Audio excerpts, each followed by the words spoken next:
Thank you very much for that warm welcome. Thank you, Dean Wheeler, for that generous introduction. And thank you, Dr. Fink, for the support of the Global Institute on Sustainability. And above all, I want to thank Tito Cavaliero, who has made this possible through a lot of hard work and contact. We've been emailing for quite a while before it all came off, but it has now, and I'm delighted to be here to speak with you. So my topic, we don't usually see what we eat as an ethical choice. At least most people in this society don't. When we think about ethics, it's not the first thing that comes to mind. What I want to argue today is that what we eat is, in fact, one of the most important ethical choices that we make in a range of different ways, and that we ought to reflect on it because of the very large implications that our food choices have in all those different ways. So let's have a look at this. If you look at human evolution, you could see it as eating is just something as basic as survival and reproduction, and we've just eaten whatever it is that we could eat, that we could digest, and now, of course, we get to this point where we're capable of reflecting on our choices. So this is one of those basic things that we didn't originally reflect on and decide what would be the right thing to eat. We just ate what was there, and now I think we come to the point where we can say, well, what's it all about? What should I be eating? Why is that a choice? Well, here are some of the different options that we might want to consider in terms of what we should eat. We might consider, for example, whether we should eat animals. That's an ancient question, but one that is still very much around. In fact, I would say more central than it has been ever before. Not only questions about being vegetarian, but whether we should eat any animal products at all, whether we should go vegan. And then independently of that, there are other choices. We have now possibilities of choosing foods that are grown under various constraints that avoid the use of pesticides and herbicides and artificial fertilizers and so on. We need to ask, is that better? Not just better for my health, but is there in some way an ethical preference for food grown that way? What about food that comes from immediately around me, from my local community, rather than food that is brought from hundreds or thousands of miles away? Is that better? And if so, why? When we buy food, we're interacting with other people who've produced that food. Is that interaction a fair one? Are they getting reasonable compensation for what they're working to grow and produce? So that's a range of the questions. I will try and say something about all of them, but I'll be much briefer about the ones towards the bottom of the list and focus on some of the other ones. So these are then the ethical issues that I'm going to talk about most. Questions about the ethical status of animals and how that relates to our food choices. That's something that I've been writing about for a very long time now, since back in the 1970s when I wrote a book called Animal Liberation. So I want to talk about that and the choices that it should lead to. We're now more aware than we were when I first wrote that about questions about the environmental impact of what we eat, and that has both local concerns and larger concerns relating to climate change, greenhouse gas emissions. So we need to look at that.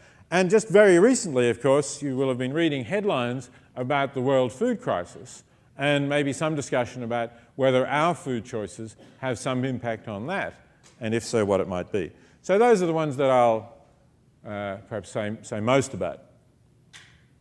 Okay, so coming now to the questions about animals. What I've got up here are some expressions of what I call the traditional ethical view about animals. That is the one that I think has been dominant for much of the history of Western civilization. Perhaps not for the most recent portion of that history, but if we go back to look at these thinkers who span from ancient Greece with Aristotle through the Middle Ages with Aquinas and right up to the end of the 18th century, with Immanuel Kant, what we have in common here is that the animals don't count in themselves. Aristotle says they exist for the sake of us. The brute beasts exist for the sake of man, because he thinks everything in the universe exists for a purpose except rational human beings. That's what the universe really exists for, and everything else works up to that. Of course, it was part of Aristotle's view, in fact, that even less rational humans exist for the sake of more rational humans, and since the Greeks were supremely rational, that entitled them to enslave non-Greek barbarians. So it's a hierarchy that includes that as well. We don't accept that bit of it, but in some way, perhaps at least implicitly deep in our psyche, the attitude is still there. And Aquinas, as well as accepting a lot of Aristotle's views, also brings in a kind of divine justification that in the Judeo-Christian tradition we have for using animals, the claim in Genesis that God gave us dominion over them, and the interpretation of that as saying essentially we can do what we like with them. It's not the only possible interpretation, of course, but that's certainly how Aquinas and most Christian thinkers, at least up again till relatively recent times, interpreted it. And for Kant, it's a matter of self-consciousness, and everything else is there merely as a means. So that's the view, as I say, which for all of those centuries, maybe 2 millennia, dominated our views, and still I think has this residual influence, even though certainly if you really asked your friends and people around, do they accept that animals don't matter at all, that they only exist for human beings, that the end of everything is humans, probably you wouldn't get much agreement with that now. You'd get something a little different, which I'll come to. Now, I want to develop then a different view which says that animals matter, and it's crucial for my argument that we accept that animals are conscious, that they can feel things, and that, for example, therefore, they're different from plants. Plants, I believe, don't feel pain, whereas animals do, and that's important because that means that they have subjective experiences, and I think those experiences matter in something like the same way that our experiences matter. There are differences, of course, but if we can feel pain, and that pain is bad because we're in pain, because we're suffering, just for that reason, then it's important to my argument that animals can feel pain as well, and these are some of the reasons why I think we should believe that that is the case. Now, of course, when I talk about animals, that's a huge continuum, that's a huge spectrum. We tend to think, well, there's humans and then there's animals, as if all animals are more like each other than any of them are like humans. But certainly in evolutionary terms, in genetic terms, we are very closely related to chimpanzees. In fact, we're more closely related to chimpanzees than chimpanzees are to gorillas. Compared to the gulf between us and chimpanzees, it's tiny when you compare that between the gulf of, say, chimpanzees and lobster. Huge gulf in evolutionary terms, and yet we lump them all in as animals. So I'm not concerned to argue necessarily that all animals are conscious. Certainly if you get down the bottom of this list, I don't think one could plausibly argue that clams and oysters are conscious. It's hard to see with their nervous system that they could be. But certainly I would want to argue that birds and mammals, in fact I would argue that all vertebrates we can be pretty confident are conscious, and probably some invertebrates. If you've seen film TV programs about the octopus, and I think there's a video on YouTube of an octopus opening a jar, a screw-top jar, which has been put in its tank. It does seem like they're hard to believe that they are not conscious if they can do those things. But anyway, most of what we're talking about is going to be concerned with vertebrates. So that's where I think the evidence for consciousness is strong enough that I don't really need to lay it out now, but if somebody wants to ask a question about it, I'm happy to discuss that. Okay, so given that, then here's the view that I would say today has replaced what I called the traditional view, what we can call the mainstream view today, which is about essentially being kind to animals and avoiding cruelty to them, but doesn't have a clear stance on how we make decisions where their interests are contrary to ours, except that it seems that in most cases our interests are allowed to outweigh their interests, as long as we're not being actually cruel. So that's why I say here deliberate cruelty is considered wrong on this view, but our interests in eating eggs or dairy products or meat outweighs, it seems, the interests of animals in these areas.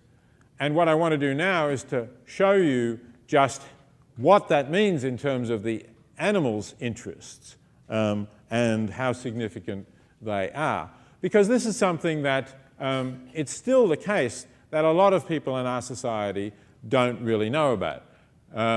So this is the question I want to deal with.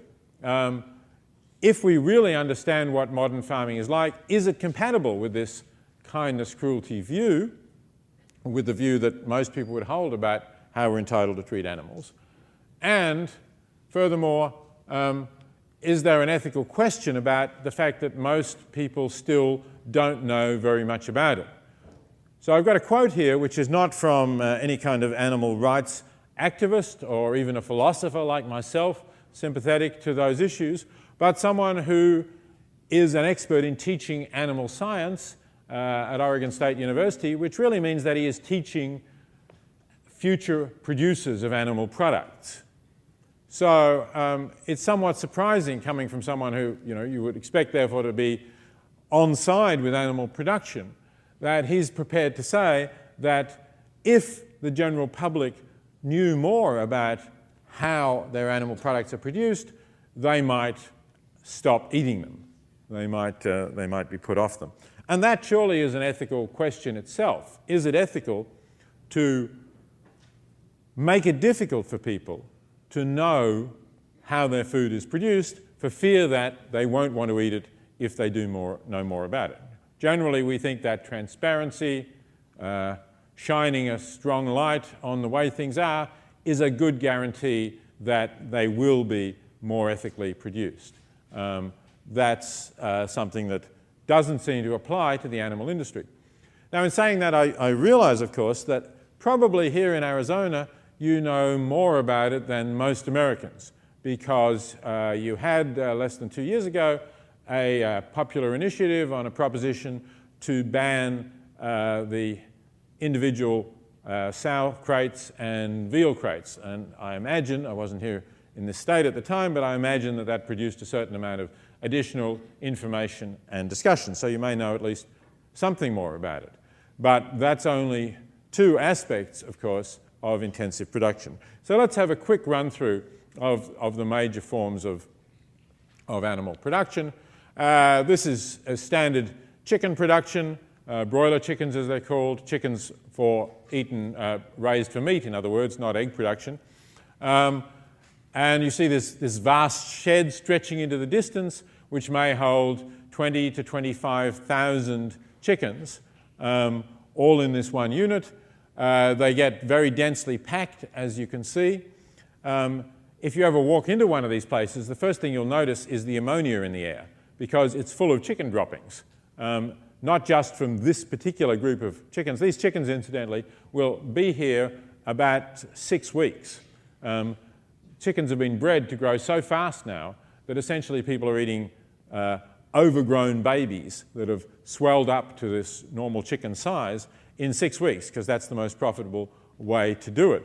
But the droppings won't be cleaned out after this batch is taken off to the slaughterhouse. Another batch will be put in there, and typically they may be cleaned out only once a year or something like that. So the reek of ammonia from the droppings is intense. It stings your eyes.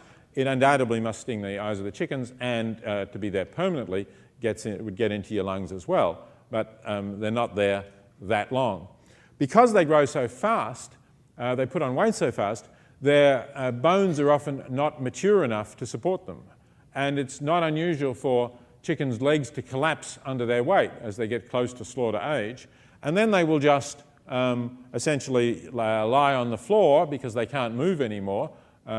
So if that happens, say here, they're too far away from the water and food, right? These pipes that you see running down the shed bring food and water. And if they're in the middle and their legs collapse, they're just going to die of dehydration because there is essentially nobody looking after individual chickens. 25,000 in a shed, it's not worth providing the labour that could look after them. Someone might walk through the shed and pick up the dead birds so the carcasses don't become too rotten, but that's about as much as you would get. In other words, zero in terms of veterinary attention. So that's chicken production. That's another view from the chicken's eye view, more or less, of how densely packed they are. And turkey production is essentially much the same. So think of that next Thanksgiving, with the additional little wrinkle that every one of these turkeys is as a result of artificial insemination. The turkeys have been bred with such large breasts that they can no longer mate naturally. So there's an interesting topic for your next Thanksgiving dinner.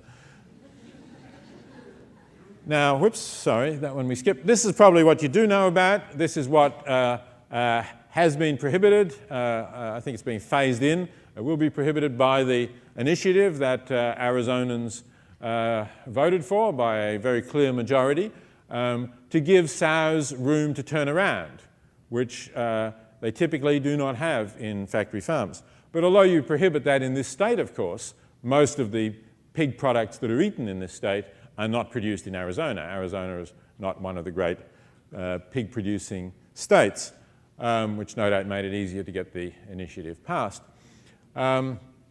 So that's how the breeding sows are typically confined. And this is the other thing that you banned, the veal, intensive veal production. Again, not produced in-state. Most of it comes from Wisconsin, states with a dairy industry. But they're also confined so that they can't move around. That's another sow, another shot of the sows. You see that they can't even fit their legs into their stalls when they lie down. But this is still allowed here. This is a farrowing crate, so-called. That is for after the sow has given birth, she is put into a different kind of crate, and the piglets therefore just suckle her. She really becomes a milking machine. After having been a breeding machine, she's now a milking machine. And she's confined in this way because farmers fear that she will crush her piglets. If they gave her plenty of room and straw and things like that to bed on, she wouldn't. But straw costs money, space costs money, so this is a more economically efficient way of doing it. And these are the growing pigs, those little piglets that you saw there. When they get, after they're taken from their mother after a few weeks, they're put in pens like this. And again, they get very crowded. There's not as many in each pen as you have with the broiler chickens, but they are still indoors. They're still in these big sheds. They're extremely crowded. And there's no doubt, of course, that pigs are highly intelligent animals who easily get bored with nothing much to do.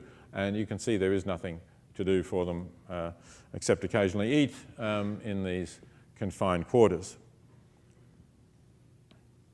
Egg production is a typical battery egg unit where you can see the hens are, again, very much confined. Also, the droppings have fallen to the sort of shelf beneath the cages. And these birds will be in much longer than the broiler chickens. They're put in the cages when they are ready to lay at a few months of age, and they'll be there for a year to 18 months. At that rate, they could still live several years, but their rate of laying drops off, so they're no use to the egg producers, so then they get taken out. But for all that time, they're in these cages. They never get to go outside. They never get to stretch their wings even, because the cages are too small to stretch their wings in. Here's another shot of how tight the confinement is. Incidentally, after Arizona showed the way, actually Florida also had an initiative on these things. Arizona showed that it was possible, was the first one to include both veal crates and sow stalls. Some of the animal societies are now moving on to California at the next election, 2008 initiative, and they have included the battery cage in the forms of confinement to be prohibited. which would be an even bigger step because there are 19 million hens in these sorts of cages in California alone at the moment. And of course that would send a message across the whole country. So if any of you are from California or have friends or family in California or can spend some time there between now and November and you're interested in this issue, contact the animal groups and see if you can help educating people about the initiative that will be voted on. Okay, so now let's come to the ethics about this. What have we seen? I could go into a lot more detail, but I would argue that these methods of animal production frustrate all the basic desires that these animals have. From very simple physical desires, like in the case of the hens, stretching your wings, or the instinct to dust bathe, which is something that hens still have. And if you take one of those cages that's never been out in a field, sorry, one of those hens that's never been out in a field, and give it somewhere where it can dust bathe, it'll very soon be dust bathing like any hen that grew up in a farmyard. So these are instincts that haven't gone, but they're constantly thwarted. Laying an egg in a nest is another thing that a hen will instinctively do if you give it some nesting material, which she doesn't have, of course, in the cage. So I think that these methods cause suffering of various sorts to conscious animals. I think that it's wrong to do that without a good enough reason. And I think these methods do that. We could nourish ourselves adequately without doing this. And there are many examples in society, of course, of people who do nourish themselves without eating meat or without eating animal products at all. So it can be done. Our enjoyment of the way meat tastes is not a good enough reason for inflicting this pain or suffering on animals, I'd suggest, and therefore we should stop eating the products of modern meat, or perhaps I should have said modern animal production if we include egg production there too. So that's a basic argument which doesn't, I think, require an ethical view about the treatment of animals that is different from what I've called the mainstream view. So the mainstream view says that we should not be cruel to animals, we should be kind to them. It says, for example, that even if we enjoy certain activities, that may not justify animal suffering. So we had a lot of publicity in this country not that long ago about dogfighting in relation to Michael Vick's activities. And I think the overwhelming opinion was that it's right that dogfighting should be banned. And if people had come out and said, but look, I really enjoy dogfighting. I enjoy dogfighting more than I enjoy watching baseball. So, you know, it should be okay to have dogfighting, even if it does cause some suffering to the dogs. We would have said, no, your enjoyment of dogfighting doesn't justify inflicting that suffering on animals. So I think this is really a parallel case. Some people will say they enjoy eating meat and they want to get it cheaply, but that may not justify the infliction of the suffering on animals. So that's the conclusion. I note that this conclusion actually stops short of saying we ought to be vegetarian or vegan. It says we should stop eating the products of modern animal production, what I've been showing you in the previous slides. I'll say a bit more about whether one ought to go further than that before I conclude. Okay, but now let me switch to some of the environmental questions of animal production. Firstly, there are local issues which are worth attention. A lot of different local issues. This just shows water pollution. This is a holding lagoon. This is not actually just going into a river. This is an intensive farm. But it goes into one of these so-called lagoons. I was always puzzled when I first saw the word lagoon used in this context, but that's what they call them. Here's another slide which talks about lagoons. This is an overview of a giant intensive pig farm. You see these sheds here. Each one of those sheds, each one of these sites holds 8,000 hogs, and there's more of them. There's another set there. There's another one over here. There's probably one back there behind that lagoon.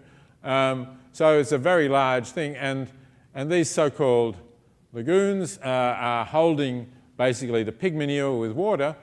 And the idea is that it should then be sort of sprayed on surrounding fields.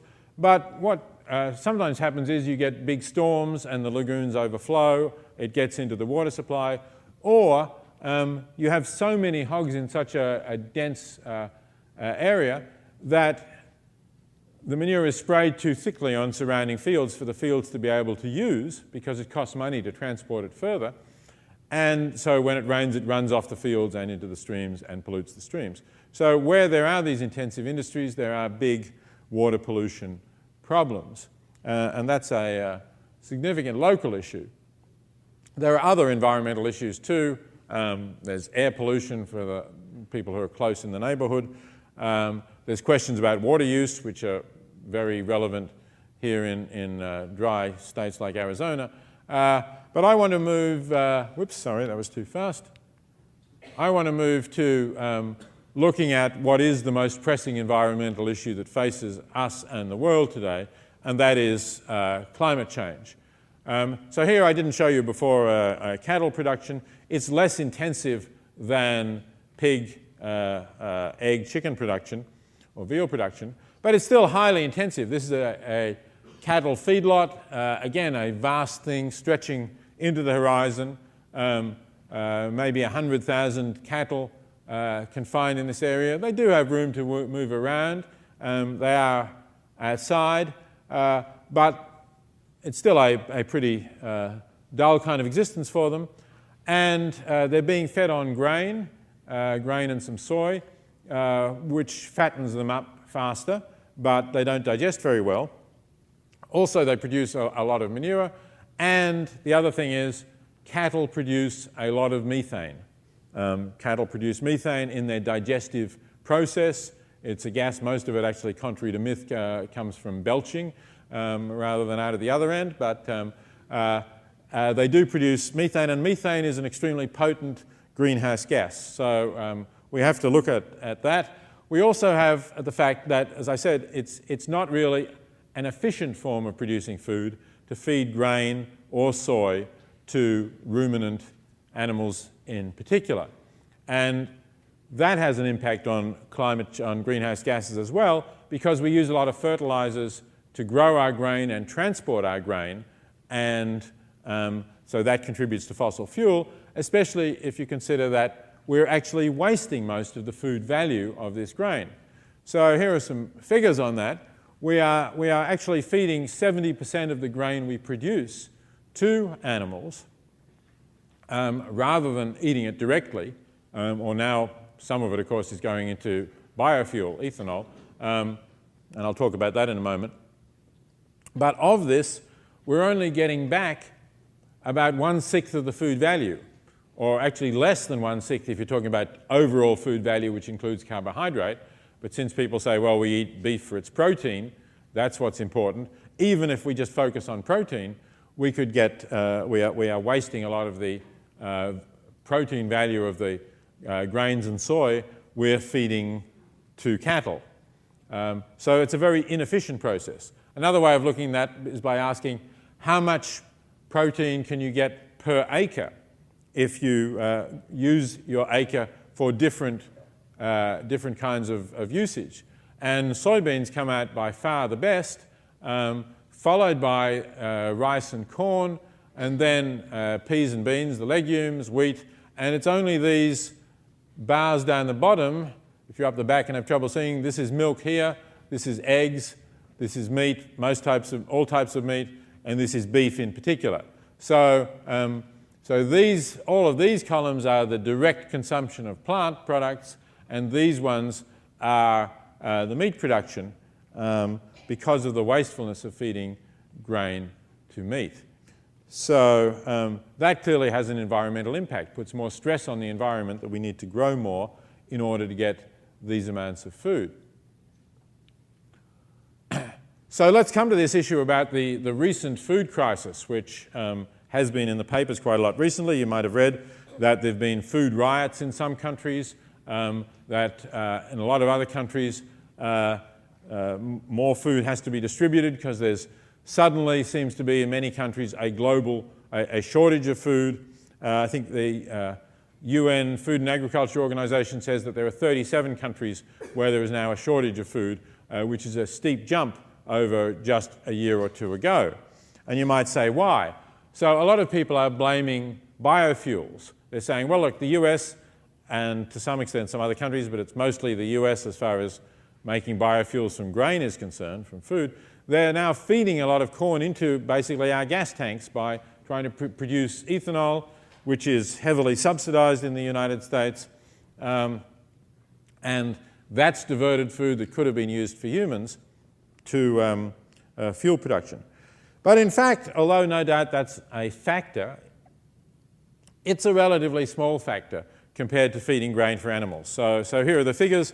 About 100 million tons of grain is being used for biofuels as compared to 756 million tons, which is being fed to animals.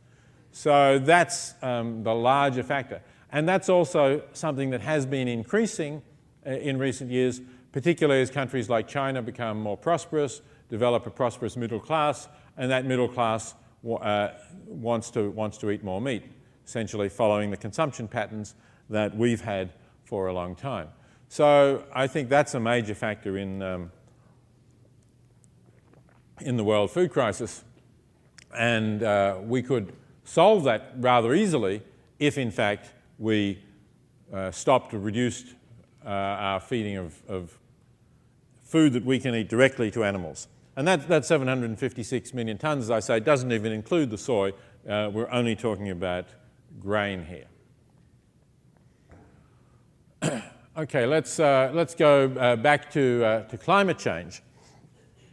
It's only relatively recently that people have started to talk about how important an issue the food we eat is in a contribution to climate change. Most people have thought for years that it's things like transport that are the big factors. The fact that we drive these gas-guzzling SUVs, the fact that we all have our own cars rather than using public transport, and so on.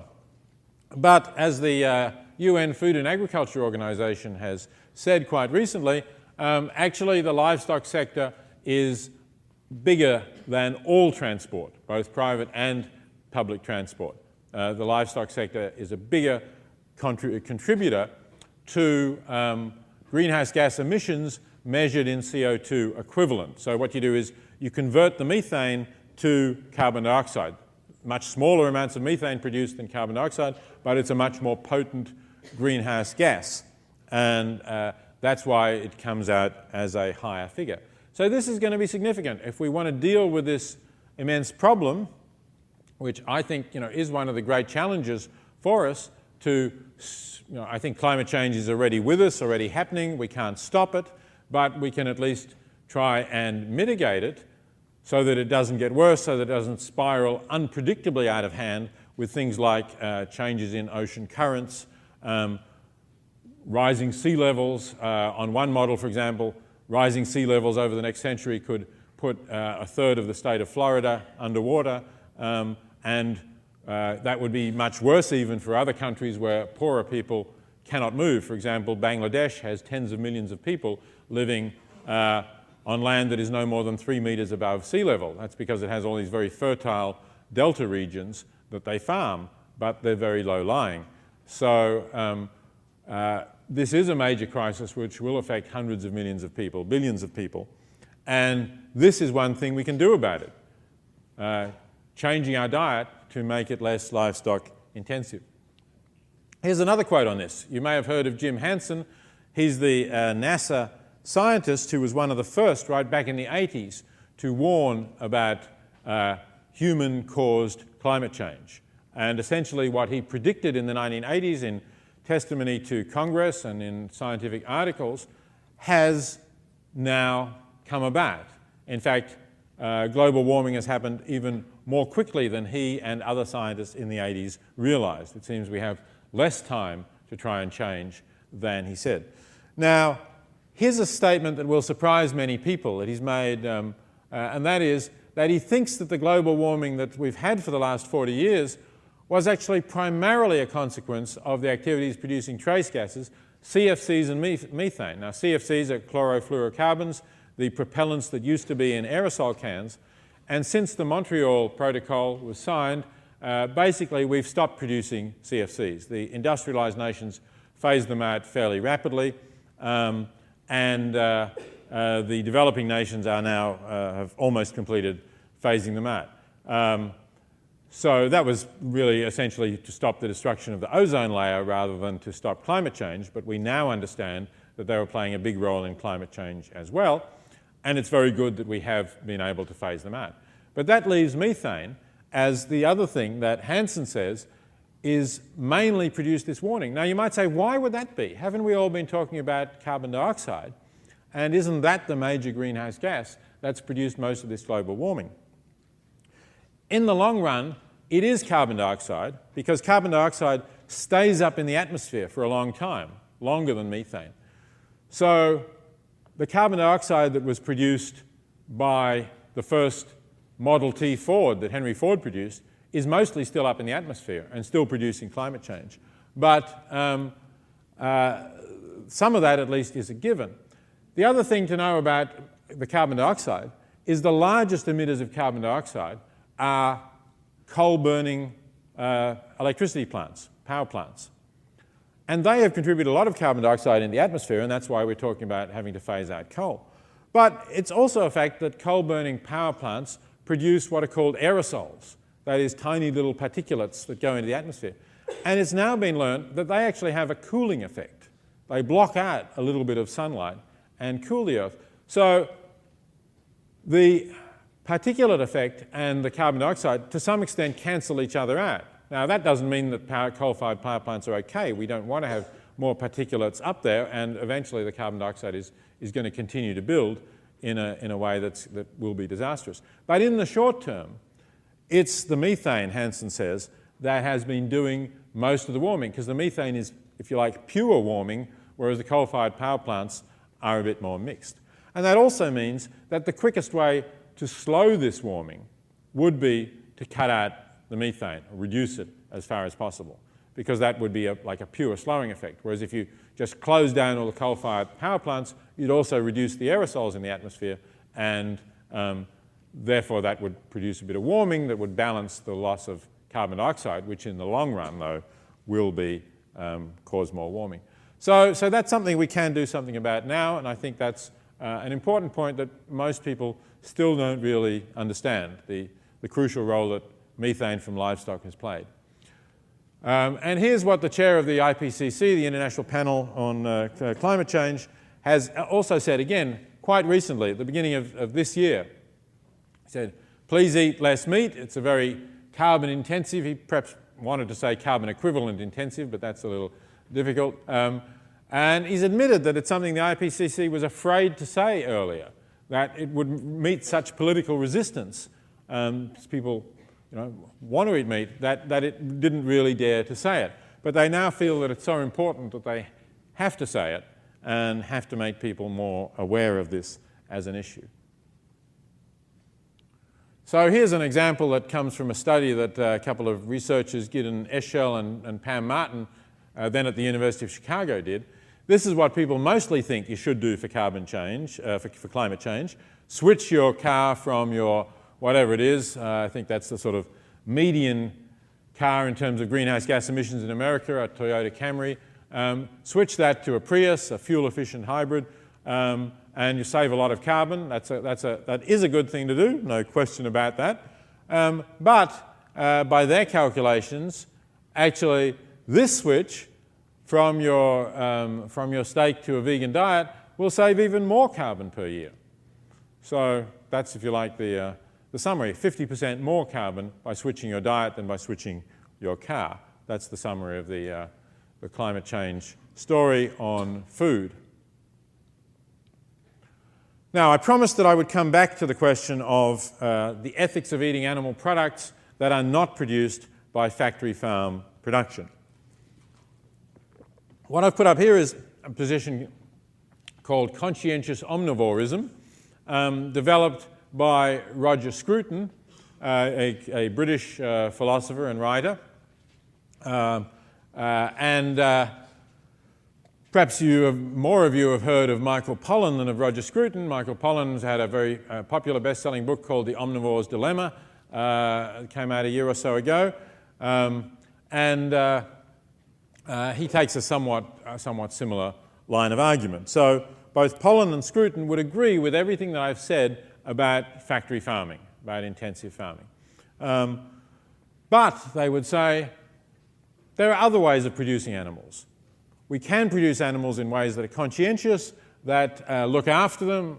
This is a quote from Scruton here about when all duties of care are fulfilled, when the demands of sympathy and piety, Scruton is taking a religious viewpoint in a way, but not one that gives us absolute dominion, but rather says we have stewardship over them and we must respect them and we must respect their true natures if we are to use them. Incidentally, since we've just had the visit of Pope Benedict to this country, when he was Cardinal Ratzinger, he made a somewhat similar statement. He made a statement deploring factory farming which doesn't respect the nature of God's creatures. So you certainly can come at this from a religious point of view that's different from that of Thomas Aquinas. Various animal groups have been trying to persuade Pope Benedict to repeat his statement now that he's Pope rather than just a cardinal, so far with no luck, but we can keep trying. If that happens, then what we have, of course, still is this question that the animals are killed, at least when we're talking about meat production, clearly. And the question then has to be, well, is that wrong? And if so, why is that wrong? And that's a difficult question philosophically, because it requires us to ask, well, why is killing wrong? Why is killing in general wrong? And there we've had a lot of debate. People take different views because in part it depends on whether you think that simply being human is enough to make killing wrong, and if you're not human, then it's not wrong, or whether you think, as I do, that you can't just say that what species you are determines whether killing is wrong. That just being a member of one species rather than another isn't really the kind of morally significant property that should determine the wrongness of killing a being. That it must depend on something else. That in a way, to use just a biological line like species would be a little bit uncomfortably close to using a biological line like race or sex to say one being is superior to another. It ought to be something that's more relevant to the actual wrongness of killing than that. Now, what Scruton says is that some kind of self-awareness is what makes killing really wrong. Because if a being is self-aware, you cut off its plans for the future. Whereas if it doesn't even have the capacity to understand that it lives through time, you can't do that. So, he says the killing of a normal human being is tragic because you prevent that human being from achieving what they would have achieved or what they might have wanted to achieve. But animals don't have achievements in that sense, he says, and so killing them is not tragic. So if you accept that view, and that seems to me much more defensible than just saying it's a matter of species, you could perhaps accept some forms of farming. So here, for example, is a much better kind of beef production. This is a farm quite near Princeton in New Jersey, where they don't send them to the feedlot. They keep them on grass until the time when they're slaughtered. And I visited this farm. I couldn't say that the animals are having a bad life there. They've got grass, they've got shelter in winter, they can move around freely. You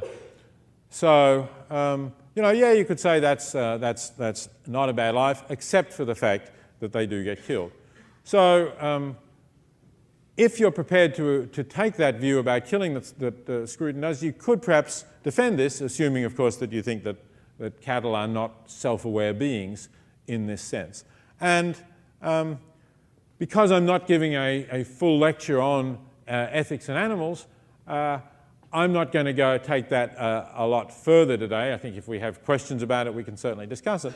Let me say, I think it's It's not my preferred position to say that conscientious omnivorism is all right for a variety of reasons. It still regards animals as things for us to use. It still makes them economic commodities, which means that corners are likely to be cut in producing them cheaply.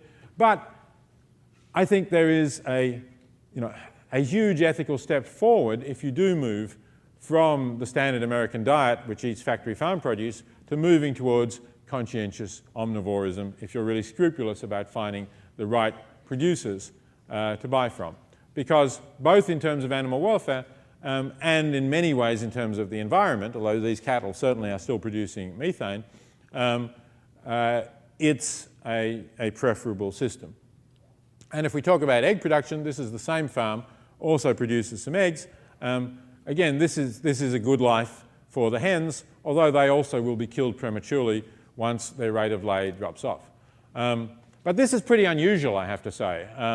Don't be fooled by if you go into a supermarket or even Whole Foods and it says cage-free eggs, it doesn't mean that they're being kept out on grass like that. This is genuinely free-range, grass-raised egg production, and that's an unusual system. This little shed here is on wheels. You can move it around so that the grass doesn't get worn out in particular spots. The hens go into it at night to protect them from foxes and things like that. They lay their eggs there in the morning, and then they're let out onto the grass. Okay, let me just briefly, I said I want to say a little bit. I know we're running on for time, and I want to give you time for questions, but very briefly, should we buy organic food? Is that an ethical choice? Well, ideally, organic food is sustainable in the long run, although that becomes more difficult if you're talking about organic beef production, particularly for the reasons I've said, as they're the biggest methane producers. Well, beef, cattle and sheep are the biggest methane producers. So it's difficult to say that. It's definitely better on the environment because of the lack of synthetic fertilizers, herbicides, pesticides. No genetically modified plants or animals are used. That's pretty controversial, pretty debatable whether you think that's an important point or not, whether you think GM is safe or unsafe. I think it does carry some environmental hazards, but so far nothing really serious has been tracked to the use of GM products. So you might say at least the varieties we have out now seem to be reasonably safe. Or only organically grown feed, so that also relates to how the crops are produced. And this last point, you might think that if you're getting organically produced food, the animals are outside, like in that last shot, because that's what the rules, the USDA, Department of Agriculture rules, actually say, that they should be able to go outside in suitable weather. But in practice, I found that that's not actually always the case. Here's a big organic dairy, one of the biggest in the country, Aurora Organic Dairy. Aurora is up near Denver in Colorado. And this is how they advertise their organic dairy products. You would think you're getting milk from cows on grass.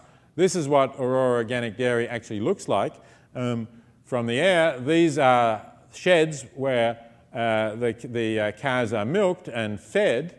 They do get to go outside. So for the cows that are in this shed get to go outside in this area. But there's far too many cows for there to be any grass on that. That's basically just packed dirt. Far too densely populated for there to be grass, so they're not really out on grass. The only time these cows get to go on grass is when they're not giving milk. For those of you who don't know about dairy production, you have to keep making cows pregnant and remove their calves to get them to give milk. It's basically just like us. They're mammals. Women will produce milk. They'll lactate after giving birth. After a while, that milk will stop being produced. For cows, to make them give the quantities of milk the dairy farmers want, they make them pregnant about every year, and then they remove their calves. So during the time that they're pregnant and not giving milk, they will take them away from this complex and they'll put them on grass. But while they're actually producing their milk, which is most of their lives, they're not on grass at all. So organic, you have to be careful. They're not all as good as they should be. And it's a bit dark. Here's an organic egg unit that I visited in New Hampshire. These birds are inside the shed. They're not in cages. It's definitely better than caged eggs, but they're very densely packed. And they had a sort of an open door to a small dirt run outside, but basically there was no food put there, there was no water put there. It wasn't very attractive to them, and quite often the doors were actually closed. So I visited in the fall, in October or something, and although it was quite pleasant outside, the producer was closing the doors and said that they would be closed until April or something like that, because it was too cold for them to go out. But they would have gone out. I've seen, in England, I've seen birds go out in snow. They just, he's a bit worried about possibility of getting avian flu from contact with wild birds, so I think that's his reason. But they're not always outside, so the one that I showed you before is exceptional. Okay, very briefly, what's the issue about local food? Well, there's some benefits to it. Fewer food miles means less fossil fuel. Support your local economy, build relationships with your food producers. That's all good. But it's not always better for the environment. For example, here you may not have enough water to produce some local food. That may be wasteful. Other places in the north of the country don't have the warmth to produce vegetables all year round. So people may buy locally, but they're buying from, say, tomatoes in June that have been raised in a hothouse that was heated with oil.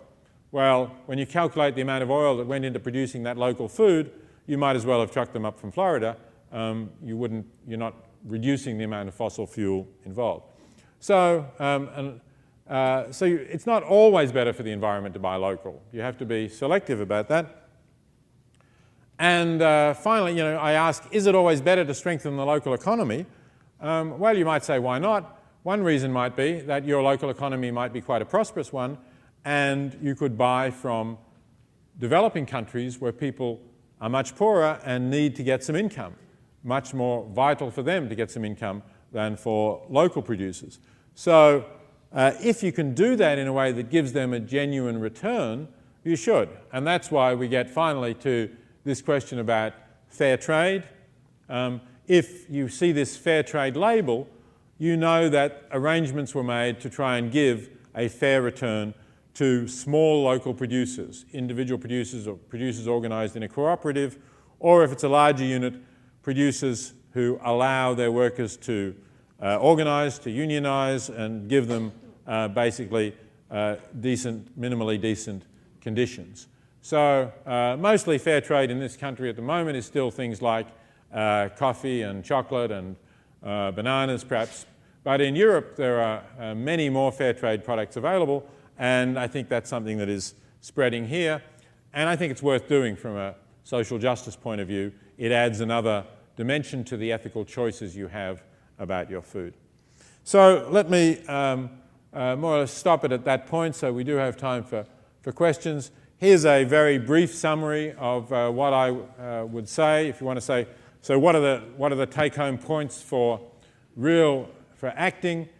By far the largest is to avoid, CAFO stands for Concentrated Animal Feeding Operations. In other words, basically factory farms. You concentrate the animals together and then you feed them.